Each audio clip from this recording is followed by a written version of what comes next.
Hey, what's up, guys? Chris BTH here. I've been getting a lot of questions lately about gear and streaming in general, so I decided that I was gonna rock a gear setup video really quick. So let's just get started, and I will go over basically everything that's in my room. So we're starting in the doorway of my my computer room, streaming room. Most importantly, I like to keep it me. I like to keep everything in here, you know, just surrounded by stuff that is my personality and stuff I'm interested in, while having it as a streaming room. Because I feel like if you don't, then you come home to an office and it's not, you know, it's not what you want it to be. It's kind of like it's a job, and I don't do this as a job. I do this as a hobby. So yeah, I like to keep things, you know, you could see the Star Wars stuff there, turntable for when I'm just hanging out, playing a game or editing or something, listening to some music through that. You see the green screen I have, that is the biggest thing that makes it not feel like a computer room, but that's okay. Knickknacks, some guitars, some cables, 2 boxes of cables, a fan to obviously keep me cool, and some guitar amps, because I play guitar. And I want to start doing some guitar streams, but that's a whole nother setup thing that I'm going to go through. So, this is me. This is what I see when I sit down every day. Right here, I have my dashboard on the left, or on the right, I'm sorry. Right now it's Flake of Wrath. He's playing Call of Duty. In the center, I have the game of whatever choice I'm playing at the time. And then on the left, I have my alerts, I have my music, and I have any other, you know, Discord and OBS and all that over on the left side. So this is what I literally see every time I sit down and play a game. It's pretty, you know, compact, but it's spacious at the same time, if that's easy to understand. That's my Scuff controller. Love that baby. I use that on all my consoles. As you can see, I run a PS4 and an Xbox, but I use that little green thing right there as an adapter for Xbox controllers to PlayStation controllers, or PlayStation consoles, I'm sorry. And yeah, it works great. All the buttons register fine, and it's great. I love it. GameCube, we got a Super Nintendo, Nintendo 64, PS2. Got a bunch of consoles. The Switch will be added here soon, but that's going to go on top of my desk because of the sliding in and out tablet part. Those are the headphones I use. They're M6 Pros. They're in-ear. They're used for basically in-ear monitors, like for musicians, but I don't like wires running down the front of me. That's the soundboard I use. It's a Behringer Q802 USB. It works pretty well for what I need to use it for.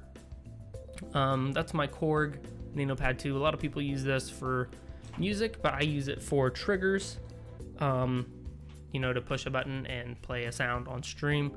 This is the mic. I run a AT Audio-Technica 2030, and it works really well. It sounds great for the price. There are some other mics out there that I'm interested in, but they're also much more expensive. Keyboard and mouse pretty standard. I run a Razer Naga and a Razer Ultimate. Is it an Ultimate? I think it's an Ultimate Black Widow. I don't remember. I've had all this stuff for a while now. The monitors I run are I run 2 monitors and a TV. 2 monitors are new. I think they're 2 millisecond monitors. I'm not sure about the hertz. It's the mic, or not the mic, the cam I use.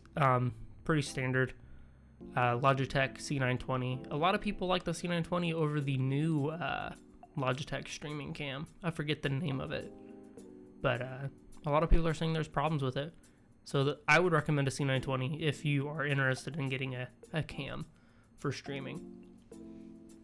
So yeah, we're gonna work our way to the button now. This is my favorite part. I don't know why. It's just my favorite. So as you can see, I play all my games on the middle monitor. And this button right here, I can push it, and I have my PC standard, you know, monitor running into it, and I have my consoles. So I can push a button while the other 2 monitors are staying the same. So I can have chat and my dashboard up still, and I can have OBS and everything up still. The console comes up on the screen, and that is fantastic. I used to have to manually unplug it and plug it back in. That was a pain, but now I have this button and I can push it and switch things in seconds without any issue, hardly any real lag, except when I switch back from console to my monitors. The monitors go black for a second, but everything is still running a-okay, and then they'll come back up and I'll be able to see everything, which is, not a huge issue. It's convenient for what I need to use that button for, so I can't really complain. But it's good stuff. I love that thing. That is I don't know why that's my favorite piece of equipment. It's just really really easy and convenient, I guess is the word. So yep, this is what I sit and see. This is my PC right there, and then you also see back in the back is a GV USB 2. That is for all my Nintendo 64 games like that run RGB. But in my PC I have a i7 4790K with a SLI, or what is my motherboard? A Z97S SLI Crate Edition with a 970 graphics card and a AverMedia capture card. That's the GV USB 2 I was talking about. A lot of people use that for speedrunning. I used it just because it's convenient for all the consoles. The yellow, red, and white inputs for the older consoles, not HDMI. This is behind. Sometimes I have to go back here and mess with cables. I know cable management is awful. That right there is a 5 terabyte external hard drive.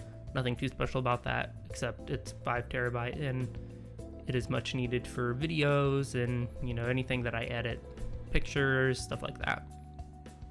That's a better look at the button there. This piece right here is another one of my favorite pieces. I run the that is a audio splitter. So I can run the game audio the game into that, from the console into that, then into the monitor, and then split the audio into the soundboard. So when I have that running into the soundboard, I can adjust the audio, desktop audio and game audio, to my liking and not affect what you guys hear. That way the sound on stream is consistent.